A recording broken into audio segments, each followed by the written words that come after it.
I worry about today, even there's over 5 million undiagnosed neurodivergent souls in the US. They are having the same type of encounters with police, with lawyers, and with judges. And all of those encounters are fraught with opportunities for misunderstandings and misjudgments. So I'm hoping that the book serves a purpose of awareness, maybe better training for police and lawyers. I know judges that would get mad at you just for not looking at you in their eye. And that's very often. Now, Alvin never really had that issue, but many people on the spectrum do. That could affect their sentence right there, just because a judge gets his or her feelings hurt.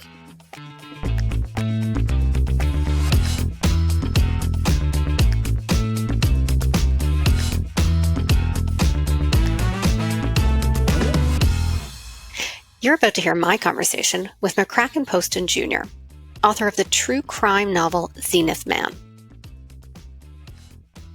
Here's the cover image for those who are watching us on YouTube. So the full title is Zenith Man, Death, Love, and Redemption in a Georgia Courtroom. Throughout this conversation, we talk about one of McCracken's biggest cases, which was defending Alvin Eugene Ridley in his murder trial, where he's accused of murdering his wife, Virginia Ridley. If you haven't read the book and you don't want us to ruin the ending for you, I recommend that you pause the recording right now and come back after you've given it a read. I can attest that it's an excellent book, an intriguing story, and a great read. Now, for those of you who are still listening, you'll know that Alvin was misunderstood by his community and by the medical and legal responders who arrived on the scene the day of Virginia's death. Virginia suffered from epileptic seizures, and the cause of her death was asphyxiation. Because Alvin did not show the typical emotional reaction that the community, the medical, and the legal responders expected, they assumed guilt. They claimed that Alvin had held his wife captive and then somehow smothered her with a pillow. In fact, Virginia had been sleeping face down in her pillow when she had a seizure and suffocated.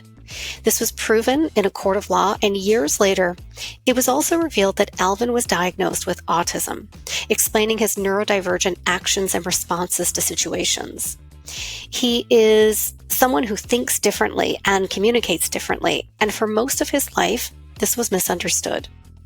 Next, you'll hear my conversation with Alvin's defense attorney, author of Zenith Man, Death, Love, and Redemption in a Georgia Courtroom, Mr. McCracken Poston Jr.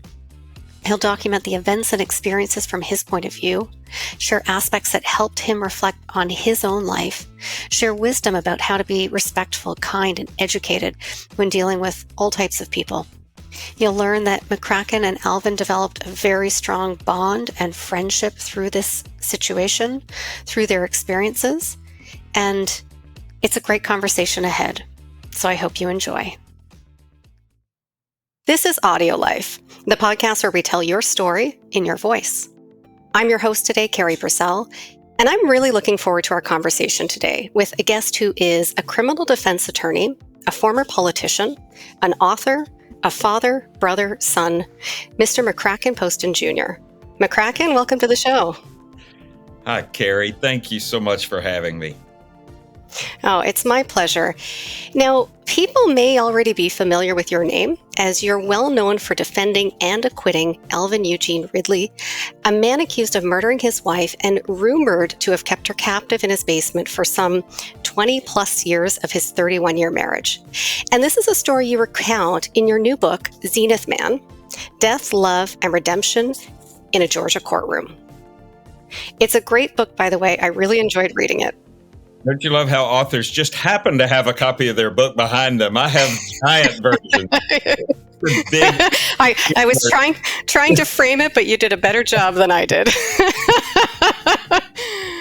I'm at New York City at Thriller Fest, which is a writers' conference, and I'm a little bit of the oddball because it's true crime, what I wrote, and but I think there's a lot of crossover in mystery thriller writing and true crime, although I'm just sticking to true crime for right now.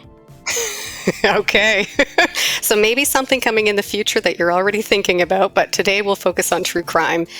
And if I can add, for me, the story is your story. It's still very personal to you and your experience at a pretty pivotal moment in your life and your career, both your personal and professional life, actually. So you begin at the end of your first marriage and your first political career, but also the beginning of rebuilding your legal practice, your second marriage, trying the biggest criminal case at that point in your career.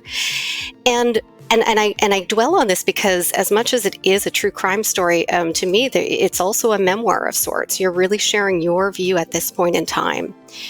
You talk about, your struggle with alcoholism, which brings up family dynamics and particularly your father's alcoholism and later his recovery, and some strange relationships with family, with your sister and your nephew. So there's a lot in there that's personal to you.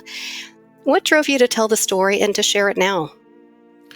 From the moment that Alvin Ridley and I walked out on that porch, which is kind of pivotal, the courthouse front steps, so pivotal in my life in so many different times of my life, I thought, man, this would make a great book. But it was just so hard to explain Alvin. So I wrote down anecdotes that were just great stories to tell people. And I wrote them down just so that I wouldn't forget details. And so I had several strings that eventually could be wound into one narrative thread, but I preserved them. However, I couldn't explain Alvin, and that caused me some struggling. And so I would just give the story away to anybody that came along. One of the most regrettable characters in the book is a forensic pathologist that we found on the internet and we hired. Well, I get a call from the producers of Forensic Files, and they want to do a story on the book. And I said, wow, how did you find out about us? And they said, oh, and they told me that guy pitched it to them. And I said, he can't have anything to do with this because he almost blew it up. Well, they took the philosophy that since he pitched it to them, they had to put him on. And I was furious because he kind of misrepresented some facts. He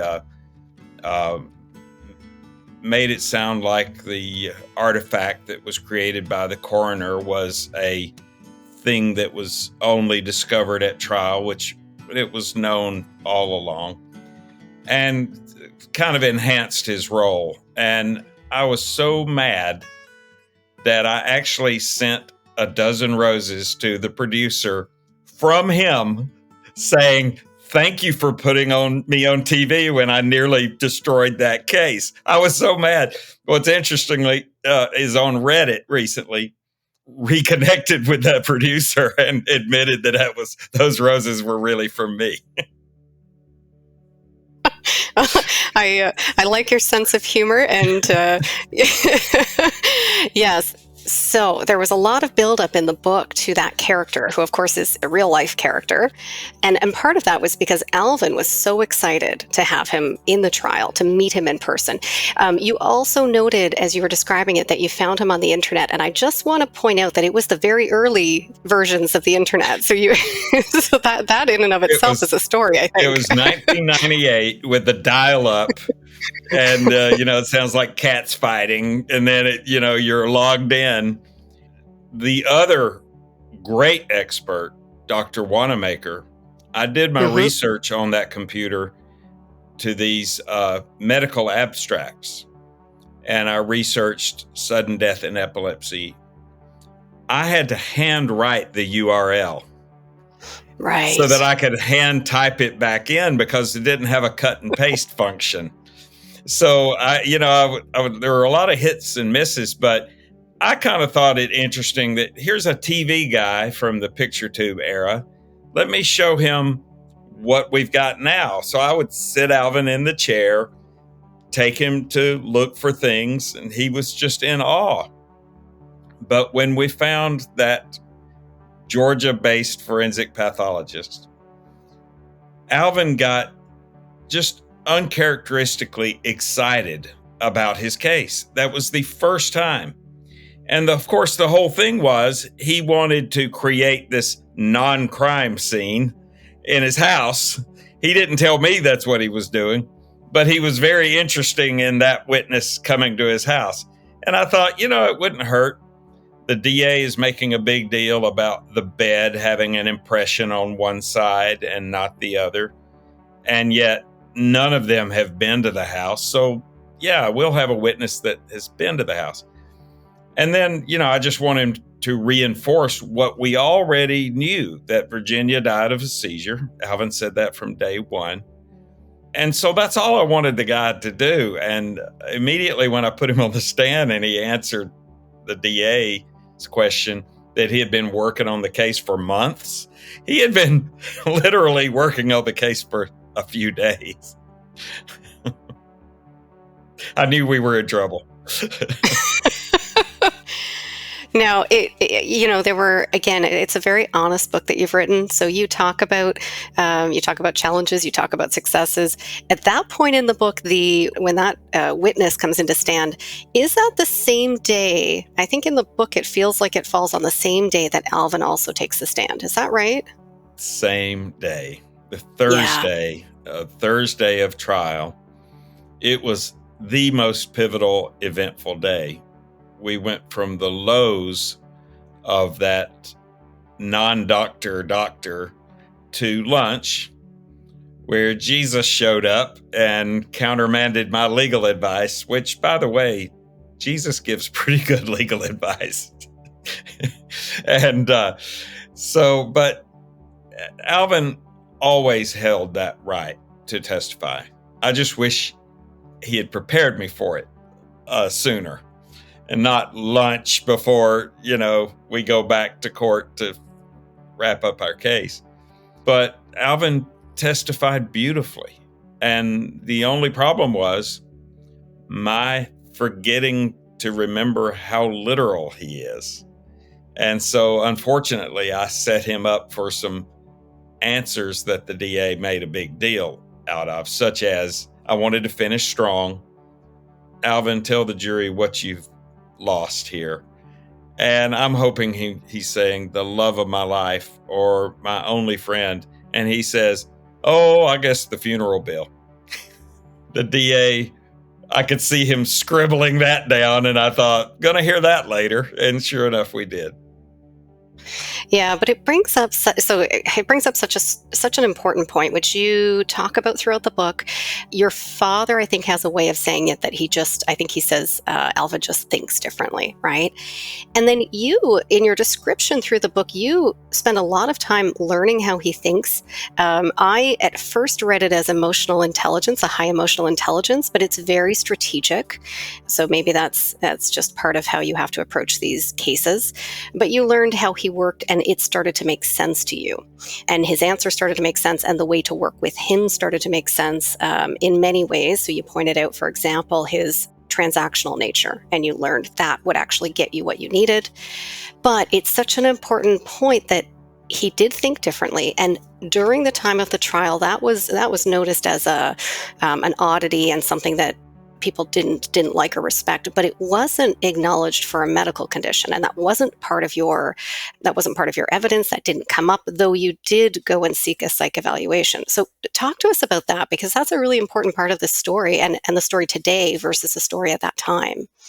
Well, this was 27 years ago when I started to advise and represent Alvin, and I didn't even remember. I probably repressed that at the same time we were doing an intervention on my father for his alcoholism.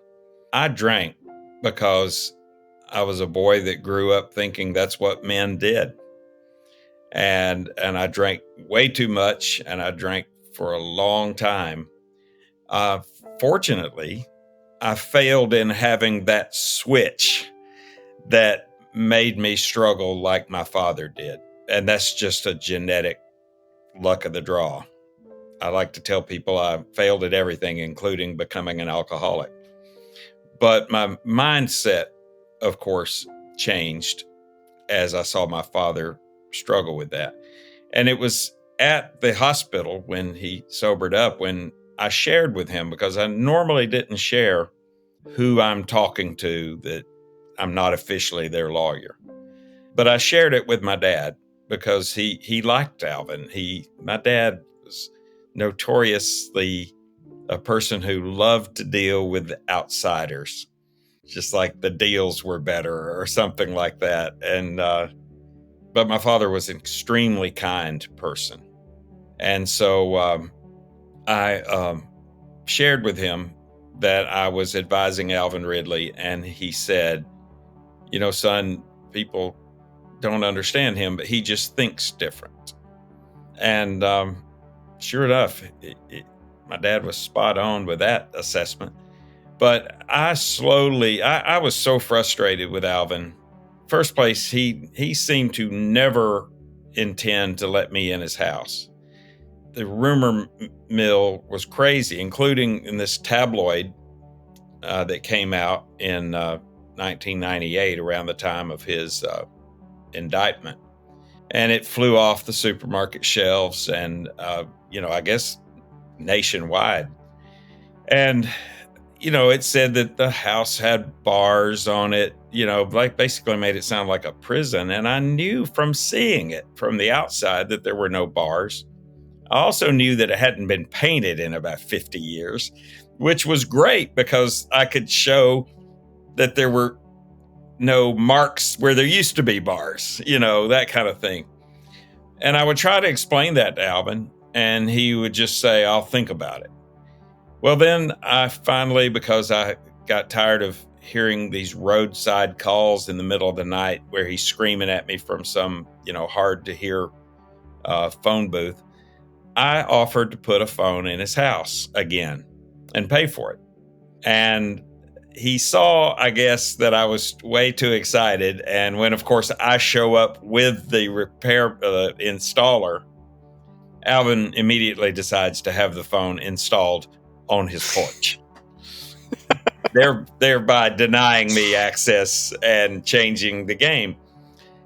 So he was so difficult that more than once I thought, I can't do this. I just am setting myself up for another big loss. And you have to understand, I lost the congressional race, and I'm okay with that. I'm a big boy, but it was hurtful because I didn't even win my own county. This was a sea change in Georgia and North Georgia. I was the Democratic nominee, and the incumbent congressman was elected twice as a Democrat, but switched parties. So I was kind of put out with that. I also went through my first divorce. And then I had this kind of presidential appointment dangled out, one that I didn't even ask for, but it's kind of offered to me, and then withdrawn almost immediately when the U.S. senator realized that I would not be a popular choice.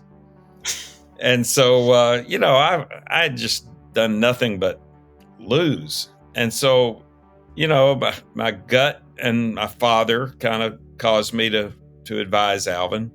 But what did I have on my hands? Because he would just end up screaming at me. Yeah. And now I understand, of course, we didn't know 25 years ago that Alvin is autistic, only because a juror suggested it, who had become a nurse 3 years ago. And immediately the scales fell from my eyes, and I knew it the minute she said it, that of course he is. But I took him to Atlanta, fortunately for Alvin, and he allowed me to share it with people in the community and on social media. The community started warming up to him. And it's amazing just what a difference that alone makes. The suspicion, not only did we all have a problem interpreting Alvin was having a problem interpreting us all along. And there's something that cuts through all of that, and that's just kindness. Alvin is always ready to accept kindness and donations. I found letters from several churches in his house saying, Mr. Ridley, I think we've given you enough money to fix your mother's roof 10 times over. Please stop asking for more money. Well, he would move on to another church. So I had that problem, is the perception that he was a bit of a con man. But you could tell that he wasn't applying it toward anything fancy, because he wore the same clothes all the time. He did not like to bathe. The attributes of a neurodivergent person. He doesn't like the feel of water on his skin. His very autistic mannerisms were used against him in the trial. His emotions did not seem to be where they should be for a guy who just lost his wife of 30-something years. And this was stuff that was used against him at trial. And looking back, I feel somewhat guilty for the difficulty I was presenting him. I'm micromanaging, keep the waters calm, adult child of an alcoholic parent. I didn't realize that and its effect on me until I was actually writing the book, which was very therapeutic, I might add. And my intention was not to go into all these family issues that I was going through, but I was simply wanting to try to remember when I took Alvin to see my parents, because my dad had a calming effect on Alvin. And one of my sisters said, well, I've got our late mother. I've got Mama's journals or diaries. And I said, well, yeah, let me look at that through that period of time. And then suddenly I'm plunged into this period of time that I had really just kind of compartmentalized. Our father's severe problems. And you know how when years go by, some kind gift in our brains is that a lot of the bad stuff is forgotten and the good stuff remains. So this kind of put me right back to where I was in 1997 and 98. We did our first intervention on our father. It was after he sobered up that I told him about that I was advising Alvin Ridley, and kind of got my father's approval for that, approval for Alvin anyway. I also realized and remembered this is probably what's made me a neurotic mess. And I was making demands of Alvin, don't rock the boat. Don't yell out at people. Don't, show up to court on time. Stay in the courtroom, just simple things that I thought he should understand. And he was extremely difficult. So he was having trouble interpreting my need for this calm and smoothness, and I was completely misunderstanding him. Yeah. It was really well described right now. And also in the book, we have this understanding that the community that he lived in didn't understand him. Not every detail of it, but we know that I think, you use the words that he was the town boogeyman, for example. And we have all of these other characteristics that come up from his childhood, his younger years, as he's perceived by the community.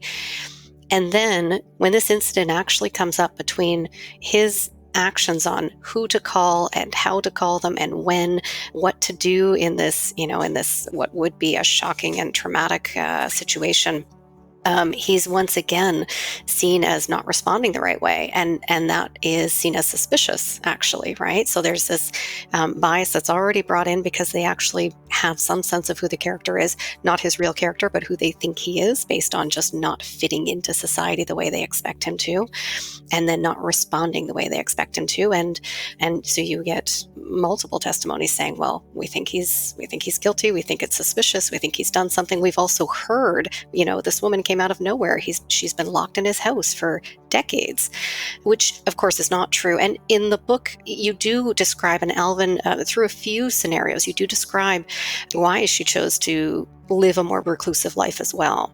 Do you want to talk a little bit about that? Because you brought up the house, and she was in there for decades without people seeing her. And now for a word from our sponsors. Ready to share your stories and life philosophy? Or capture those of a parent or grandparent? Or maybe a corporate package is right for you to build connection across your workforce and add value to your clients. Visit audiolife.io today to learn more. Our listeners will get 10% off using discount code GIFT10 and order number AudioLife Podcast. AudioLife, where memories find their voice. Well, one of the things in the book, there is an article that her parents took out. There's kind of the top of it right there.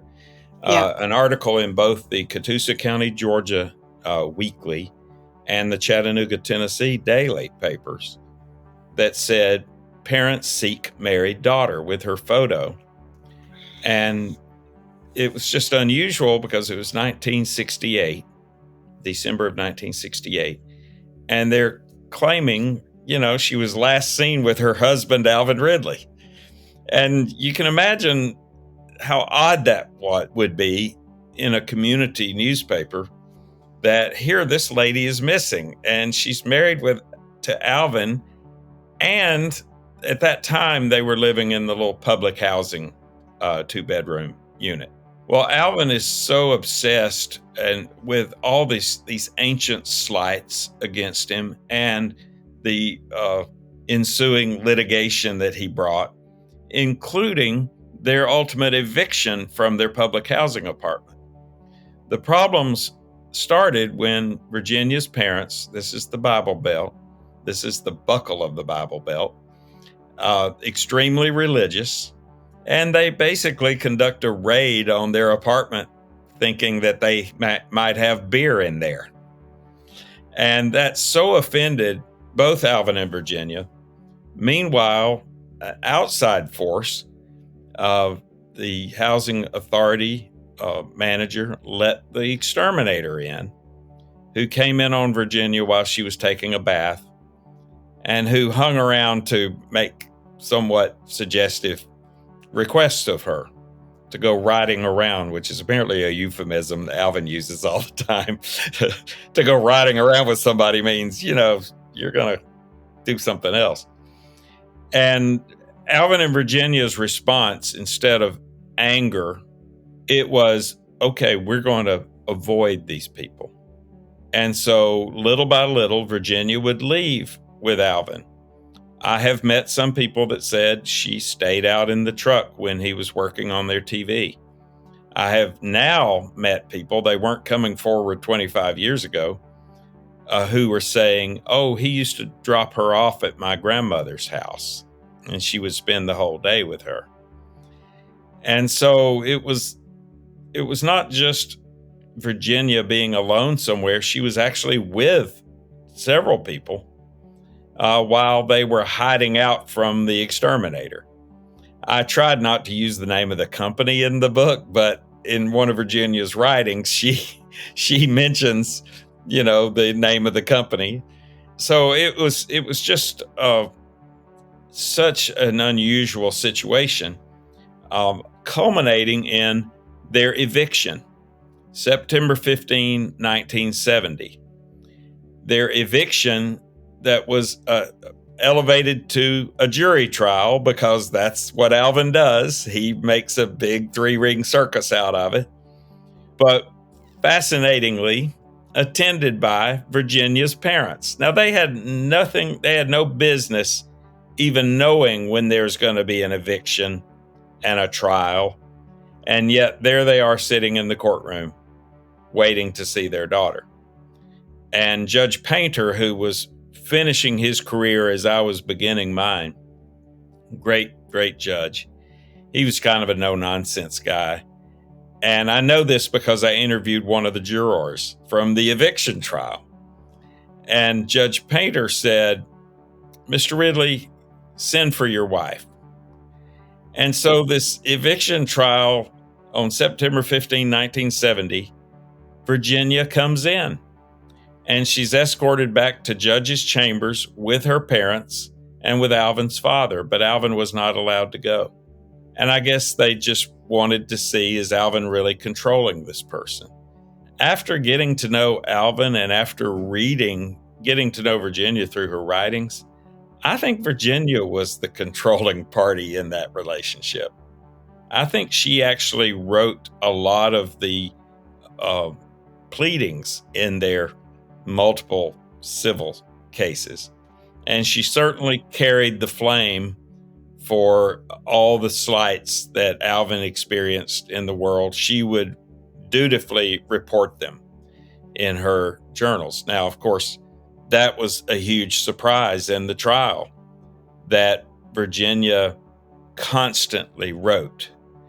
And only because of a turkey plate my parents gave me and told me to take to Alvin on Thanksgiving, which is the last place I wanted to be, only because of that transactional nature of Alvin, when I show up with a turkey plate on Thanksgiving, I think he really felt like he needed to give me something. And he knew what I wanted, even though that wasn't my intention that day. I didn't have a camera. I just said, Alvin, my parents wanted you to have it. And I wasn't asking to come in. And he said, just a minute. He shut the door and I heard him do some things. And he came back and he said, come on in. And within 5 minutes, I discovered either on the wall or piled up in the next room what I estimate 15 to 20,000 writings, just filled spiral bound notebooks, loose leaf, anything that would bear ink or pencil. And what's fascinating is that she was a very active observer of the world and a very active correspondent with federal authorities, including Richard Milhouse Nixon, the President of the United States. It's incredible. So I think we'll talk a little bit more about Virginia, but you just brought up that moment that you were let into the house for the first time. Again, the explanation that it was transactional in nature, and Alvin felt that he had to give you something back. But the reason that it's so pivotal in the story is you've been advising him and now representing him for a year, maybe over a year, and you have been asking to go into the house for the purposes of seeing the crime scene, of being able to collect evidence, which you found immediately. You mention this many times in the book at different points, that he's let in all kinds of other legal authorities. He's let in paramedics, he's let in the coroner, all of these people, anybody who asked was let in, but you were not. So, and there was a point in the story where I couldn't, where you brought it up again, and there's that question of, are you just taking a moment to vent, or is it really, is it really speaking back to who Alvin is and something more about his mental state or his emotional state? So talk to us a little bit more about getting in the house, the delays there, maybe the house itself. Well, it was not a pleasant house. I could tell from the coroner's photos that it was well kept then. But now Virginia, having been gone 15 months, it was starting to get cluttered up. Right. By the time I got to see it. But that was part of Alvin's clutter. But he was, plastering a wall with her writings. Yeah. And, I immediately got excited. And as usual, when I showed excitement about something, he would put the brakes on. And so I said, Alvin, these writings are going to save you. Because that was the one nagging thing, was people would put it this way: did he lock her up for 30 years before he killed her? The only speculation was, did he lock her up for 30 years? Before he killed her was a given. And so I really was frustrated about that. And so when the surprise entry with the turkey plate was one of the earliest moments of transactionalism. The second moment of his transactional nature was when I tried to pray the advice into him that he needed to let me use those at trial. And of course, he would just kind of half eyes shut at the end of the prayer. He would say, I'll think about it. Well, that was the classic Alvin put off. I got that constantly about things that I wanted him to accomplish.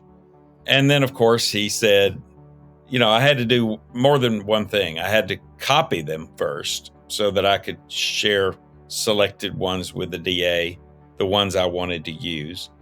And then I had to show up with originals. Now, I explained to Alvin that once we get the original introduced, I can substitute a copy for the court and let you have your originals back. Mm-hmm. Well, all he was concerned about was, let's break this down. First, to copy them, $200.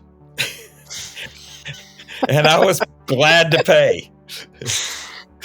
I write about Alvin's, and the state psychologist did catch this somatization, which is the psychological stress or whatever that makes you feel you have a specific physical ailment. Mm-hmm. Well, with Alvin, it was his head, neck, back, spine, tailbone. That's how he described it. It's just the whole chain, spinal chain. And he would declare, the sheriff worried him off the roof. And just like they worried his father to death, they worried his mother to death, and they worried his wife to death, and they're killing him as well. So he wore this ridiculous soft neck brace. And that was just part of his dealing with that. And of course, the first day of trial, we forget it. And I have to send Lori, my secretary at the time, to Eddie Test Medical Supply down the street to get him a new neck brace. And of course, when the jurors are walking in, they see a lawyer putting a neck brace on his client. I look like the biggest sham lawyer in the world trying to get sympathy. So I happily gave Alvin money to copy those things. But sometimes, and just to make him more pleasant, I would say, Alvin, I'm going to give you a present.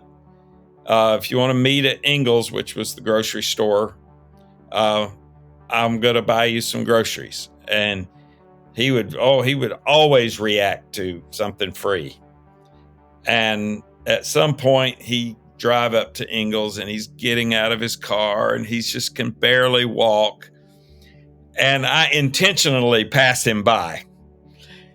He is running after me in a complete dead run because he doesn't want to miss me. But I kind of made him chase me around the parking lot a couple of times before I acknowledged that he was there. And that was, I didn't understand. Had I understood him, I would have never done that. But I was frustrated.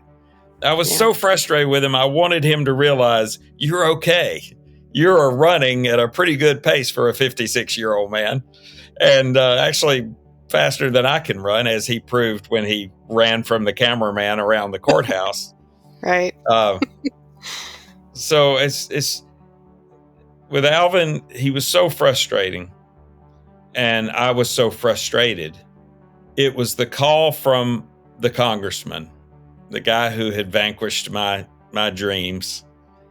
Alvin was in the office. Alvin was very excited that I was hearing from the congressman. He sat up straighter in his chair, which was a designated chair for Alvin. And he said, well, ain't you going to call the congressman back? And I thought, okay, I'll do this in front of Alvin just so he'll see I know a congressman. And first thing out of Congressman Deal's mouth was, keep Alvin Ridley away from my congressional office. So it was about Alvin, but not in the way that Alvin wanted it to be. So that's when I had to think fast, and I came up with that thing that I explained to Alvin, that the congressman said that both of us could not go to his offices. And I just thought misery loves company, and I don't want to be the one ordering Alvin to do something, because he would defy that. But if I made him feel that I was at risk as well to be arrested if he showed back up there, and I knew he was at risk, because what the congressman was doing, he was putting me on notice, and that's the first element for a criminal trespass charge. Once you're, the subject has been put on notice. So Alvin, whatever I said to him, Alvin took it perfectly, because it was no longer just him getting his feelings hurt or him feeling federal government was shutting down. Now he could say it was partially my fault. And he complied. And of course, I promised him to show him where the congressman lives in order to You mentioned that. Is that after you won the case? Was that part of the transaction in that one? Well, actually, I'd never showed Alvin where the congressman lives because the congressman, as our governor, did some great things for convicted felons. And in a sense, I say everybody gets redemption in this book, including our former congressman. I'm pleased because at my age, I didn't like the idea of getting a publishing contract and writing a book that blasts people who were not able to answer back at the same level. So Yes. I really felt like Yeah. it would just be wrong to do that. And especially some of these county office holders they've moved on to other offices and they've become very good public servants. We all had Alvin wrong, including myself. I was no better than any of them. My role was to get to know him and to help him navigate this process. But as I got to know him and I realized, this isn't a clear-cut murder case. Mm-hmm. And if I can get over this unusual nature and help decode Alvin for a jury, perhaps they will give him the benefit of the reasonable doubt. Yeah, and that's exactly what you were able to do. Again, without that autism awareness at the time, right? Without that diagnosis. So now that we're telling this story in that light, so we're identifying some of these behaviors are just neurodivergent. You really got to understand how he thought and how to work with him. But talk to us about what that means for other people in Alvin's case, for people in your community, for the legal system. How do we understand this and work with it? How do we identify it? Well, I think any inspiration for the classic Southern Gothic eccentric in literature and movies and whatever, probably is someone who is on the spectrum. Yeah. And we're the ones that make them the boogeyman. Mm-hmm. And we're the ones who, people used to use Alvin to scare their children. Alvin Ridley's going to get you if you don't go to bed, Mm-hmm. And I've had people tell me that. And now I think they feel quite bad about it. And I hope they do. I think that's something that we shouldn't do to people. Yeah. But it's human.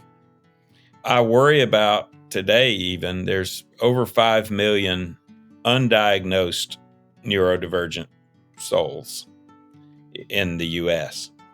and who knows where else.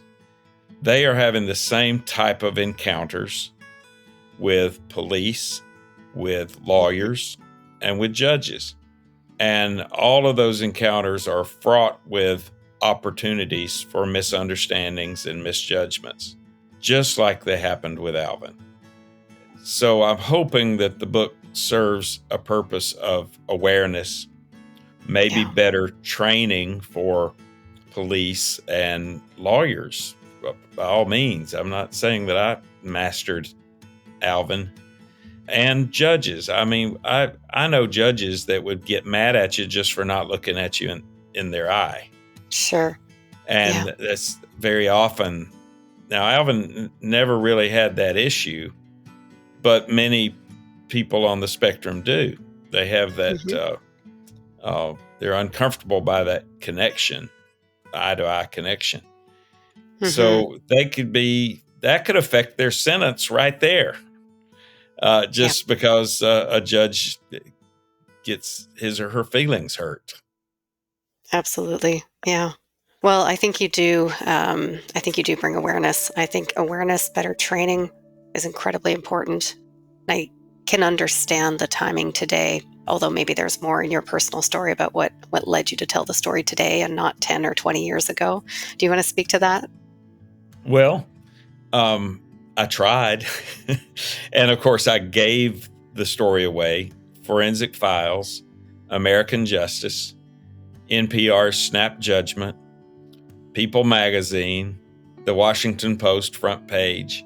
And then years later, somebody else would approach me, like Fuji Television out of Japan. That was the only one that offered money. And they offered $500 for each of us to participate. And then they said, we would like to go in his house. And I said, well, do this. Cut both checks for Alvin. Give him one of them.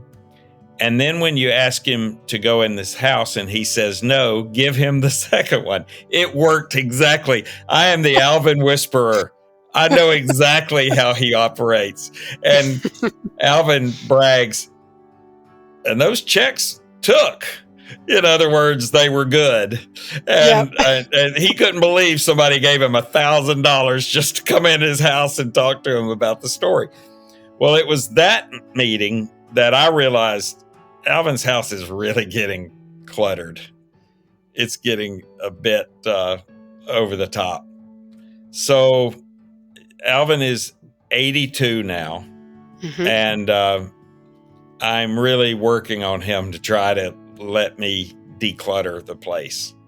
As we speak, Alvin is in the hospital. He has had some issues regarding kidney function that my secretary and I picked up on and took him to the VA and had a bunch of labs done. And he was told, come into the hospital. And so he's getting kind of leveled out there, but I know I've got to go back into that house before he goes back home to clean up some areas for him, to have room for a proper, perhaps a adjustable bed or something. Yeah.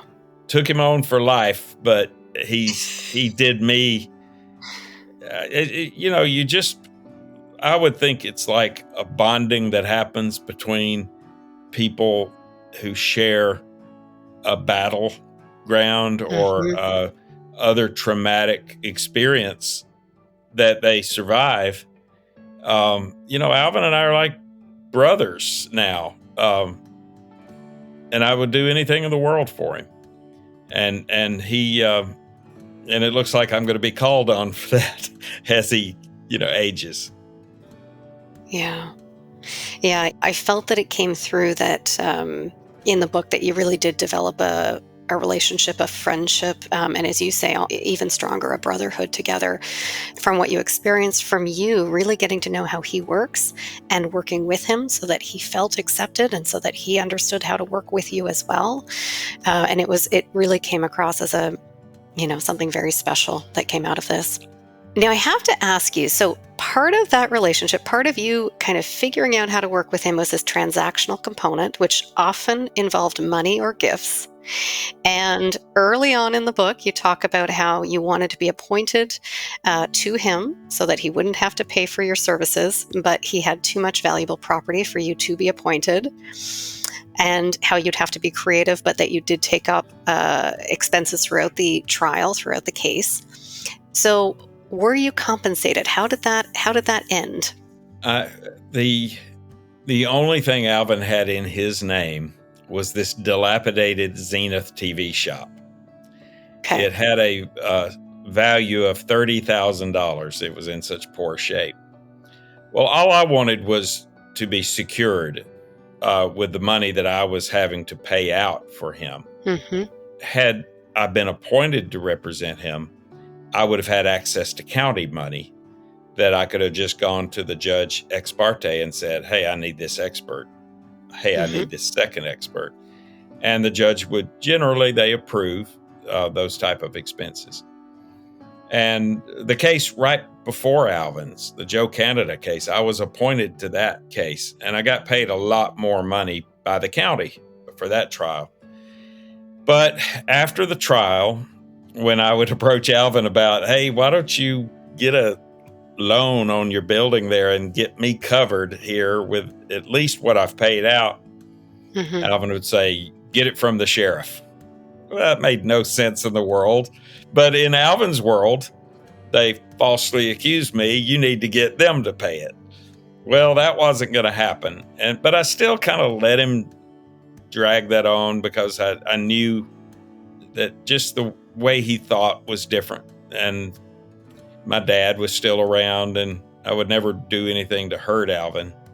But the city threatened to condemn the building because it had a freezer-sized hole in the roof, which all the elements were getting in, and it was starting to affect the adjacent building that was actually, they were built together at one time and then separated later.